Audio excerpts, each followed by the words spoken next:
Hello and welcome to Across the Timeways, cards review number 3. Today we are reviewing the Druid. Let's get on and see what is the Druid getting for the upcoming Hearthstone expansion. Highborn Mentor, an 8 mana 6/6 minion with the battle cry that says get a 2/2 pupil, discover a spell that costs 7 or more from the past to teach it. Very intriguing, and this is such a fantastic minion to play with, and it's another battle cry.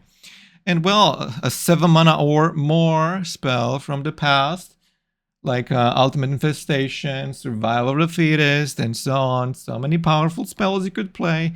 But unfortunately, an 8 mana card, it's way too much for Hearthstone standards these days. You've got better cards to play, such as Protoss Priest or Fishing Priest, whatever you're called. So, Beast Hunter. Unfortunately, 8 mana card doesn't survive. Turn 8 is a late game card, and this one requires more than 8 mana to be even relevant. 8 mana plus 2 because the pupil is 2 mana, 10 mana total, I would say. So this completely doesn't have any gameplay in the future. I'm going to rate cards from 0 completely unplayable to 6 stars absolutely amazingly strong, and this one receives a 1 star. Moving on to the next card, Druid of Regrowth. It's a 6 mana card, 3 attack, 5 health with Rewind. But the cry casts 2 random nature spells. Wow, what an improvement from the last card we got here. So perhaps you're wondering, what is Rewind? Probably never heard of it. What does that do?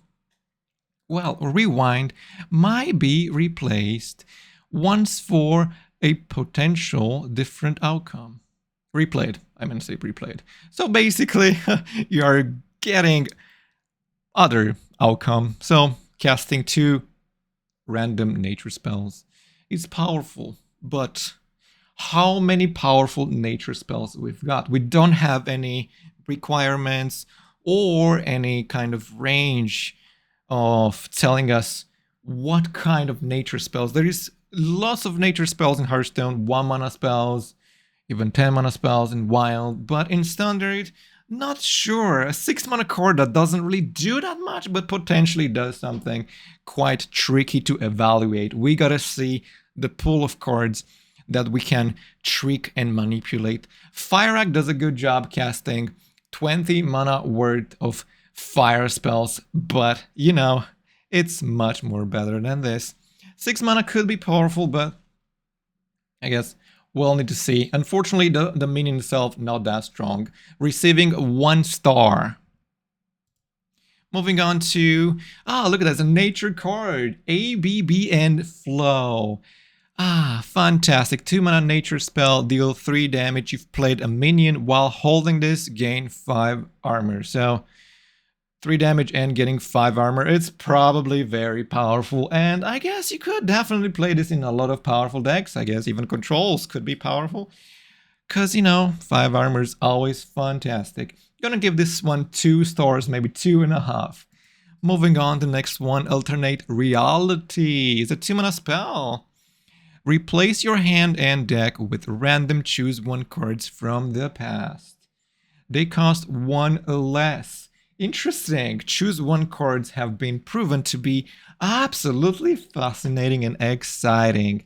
But this one, well, could definitely open your eyes and have a good time playing fantastic cards. Will they see a deck of its own?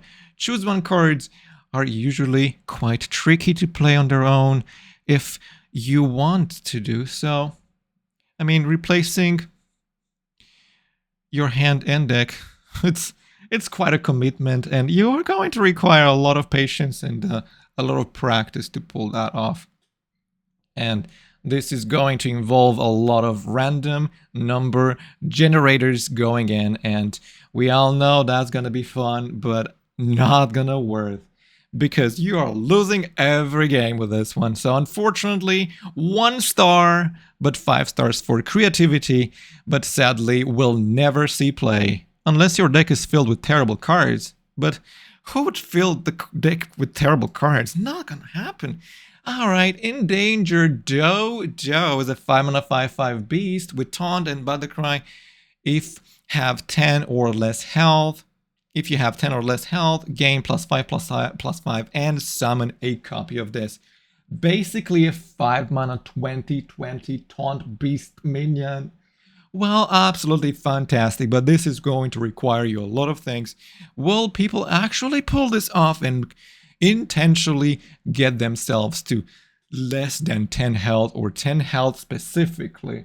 Well, I guess that might happen. I guess 5-mana 20/20 might actually be a thing, but luckily, Priest can play 1-mana, silence all enemies, which this becomes just a 5-mana 10/10, but either way, I guess Druid will have a tricky situation with this one. It's either OP or terrible. 1 star.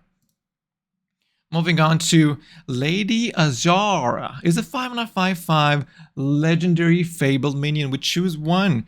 Empower Zinajari or the Well of Eternity. The other gets destroyed. Alright, so what is that? What does that even do? So the Well of Eternity is a location. Interesting. Fill your hand with random temporary spells.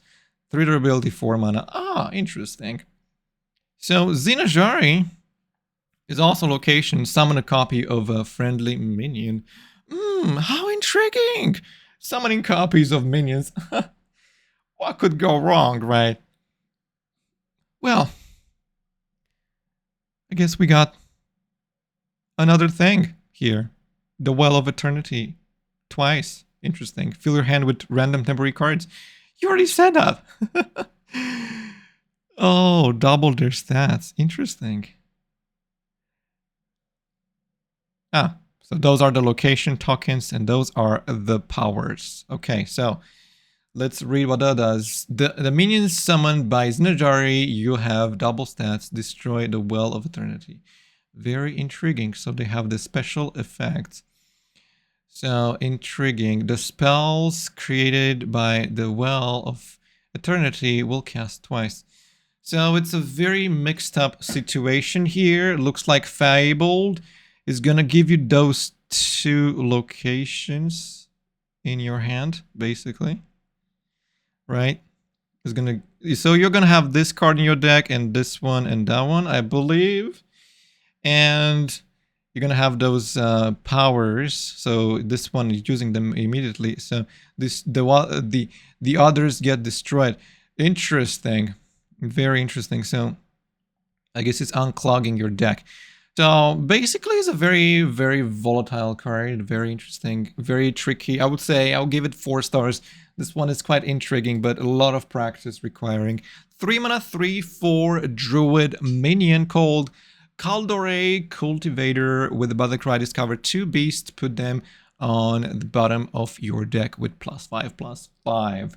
Discovering is amazing, but putting them at the bottom of your deck, that is absolutely terrible. 1 star. Moving on to Contineng GC. 3-mana Druid spell, draw the bottom 2 cards from your deck. Well, basically Arcane Intellect, but I guess could be powerful enough to see play. But will Druid play this? Probably not. I would say, I mean, never underestimate power of card draw, specific card draw specifically. So I'm gonna give it 3 stars because it has some potential, but not with this one. You'll see with what card. Wave Shaping is a 1-mana nature spell for the Druid class that says discover a card from your deck. The others get put on the bottom. This is literally aquatic form for literally 0 mana. This is absolutely hilarious. Let me go ahead and show you. Aquatic form. Oh my gosh, dude. Are you serious? Oh, how I didn't see that. I should have ranted about it.